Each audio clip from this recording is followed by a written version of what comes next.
Siguro po mga kababayan, sa puntong ito, alam niyo na po kung ano nangyari kay Mima Alicia, yung pong kilalang loyalist and pro-admin vlogger, si Mima Alicia. Kilala po natin yan. Siguro ngayon, alam niyo na kung ano nangyari sa kanya. Ang nakita po natin sa balita at mga pinost ng mga kapwa natin vlogger ay pinatay daw po si Mima Alicia and pinatay sa paraang pamamaril at nadamay po yung kanyang live-in partner na sinasabi, yung huling nabasa ko, comatose po sa ospital. Si Mima Alicia po ay wala na. No? Sa puntong ito, hindi pa po natin alam, wala pa pong official na ulat kung bakit po ginawa yun sa kanya at kung sino po yung mga suspect. Ang nababasa po natin sa balita ay iba't iba yung lumulutang na reason and iba't iba po yung lumulutang na suspect. Pero ang katotohanan po na hindi na po natin maaalis ngayon, sa pagkakaalam ko, si Mima Alicia po ay pangatlo sa mga vloggers na napatay po. Ang alam ko yung una si Kapper Lapid and then si Amigo ng Bayan and then si Yan. Pinakahuli si Mima Alicia. Hindi ko alam kung may iba pa. Nakakalungkot po kasi talagang nagbigay po ito ng chilling effect sa aming mga vlogger. Malungkot po ang mundo ng mga vloggers ngayon, specifically sa political vlogging dahil kahit naman po sino, masyashock, matatakot at talagang magkakaroon po ng tinatawag na chilling effect, no? Nakakawala nga po ng ganang gumawa ng vlog kapag may mga ganyang balita. Pero again, sa puntong ito, wala po tayong alam pa pare-pareho kung ano talaga yung reason kung bakit siya pinaslang at kung sino po yung pumaslang. Kasi may mga nababasa tayong balita na meron siyang kasong isinampa laban sa kanyang dating kasintahan. Hindi natin alam kung dahil ba doon at wag po tayong magko-conclude agad-agad. So may mga lumabas po na ulat na meron siyang naging hindi magandang nakaraan dun sa kanyang dating kasintahan. And gumawa siya ng video. Kung napanood nyo, meron po siyang video na umiiyak siya at nagsusumbong siya sa publiko dahil nakaranas siya ng sinasabi niyang domestic abuse, no?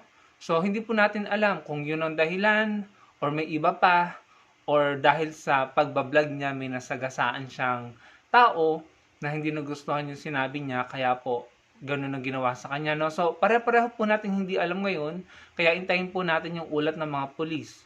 Pero ang alam po natin sa ngayon, wala na po si Mima Alicia at malungkot po yan.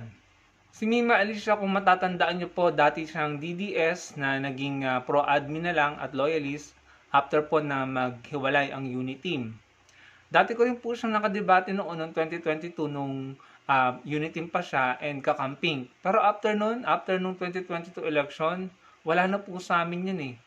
Nag-move on na kami pare-pareho at pare-pareho na po kami sumusuporta sa gobyerno. Kaya nakakalungkot na makabalita po ng ganito, no? Kahit paanong political color mo, mapakakamping, mapa-loyalist or mapa-DDS, wala pong deserve na maranasan yung naranasan ni Mima Alicia or ni Kapersi at ng kung sino pang vlogger. Pero again, wala po tayong sinisisi dito. Hindi natin sinasabi na dahil sa political color kaya nangyari yun kay Mima Alicia. Kasi nga sabi ko sa inyo at paulit-ulit kong sinabi na hindi pa po tukoy ng pulisya kung ano yung totoong reason kung bakit siya pinaslang. Hindi po natin dapat sabihin na about sa mga binablog niya, hindi rin natin dapat sabihin about sa personal kasi hindi pa nga po lumalabas yung resulta ng investigation. Ongoing pa yung investigation. Pero ang sinasabi ko lang, kahit pa anong kulay mo, at kahit ano pang paninindigan mo sa politics, at kahit ano pang dahilan, walang sino man po ang deserve na makaranas ng ganyang karanasan, at walang sino man po ang may karapatan na pumaslang ng kapwa niya tao. Kaya nga po tayo may batas mga kababayan. So talagang nakakalungkot po yan mga kababayan. Bago ko po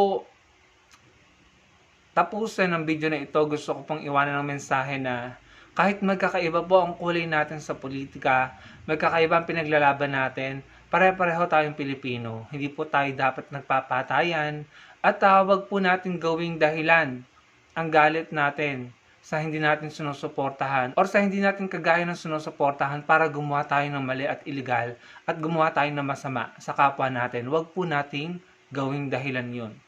Dahil pag ganyan po, na-overcome po tayo ng galit natin. Na-overcome po tayo ng ating paninindigan at pananaw na kung tutuusin, mali naman pala. Hindi po ba? So kung meron po tayong paninindigan or pinaglalaban, dapat hanggang doon na lang po tayo. Manindigan, ipaglaban, magsalita. Huwag na po tayong gagawa ng mga bagay na alam natin ikapapahamak natin at ng ating kapwa, no? At mag-ingat po tayo pare-pareho. Yun lamang ang aking payo sa inyo mga kababayan at sa mga kapwa ko vlogger. Pare-pareho po tayong mag-ingat. Bago ko po pala tapusin ang video na ito, gusto ko pong i-amplify lamang itong katotohanan na ito. Ito po yung totoong picture ni Senator Antonio Trillanes. Yan po, yung mismong photographer na po ang nagsalita noong 2018 at noong 2024 po. Sinabi po niya na yung picture na kinuha niya, yan po yung totoo, yan po yung original. Hindi po basa ang pondiyo ni Senator Trillanes dyan. Ibig sabihin, hindi po siya naihi.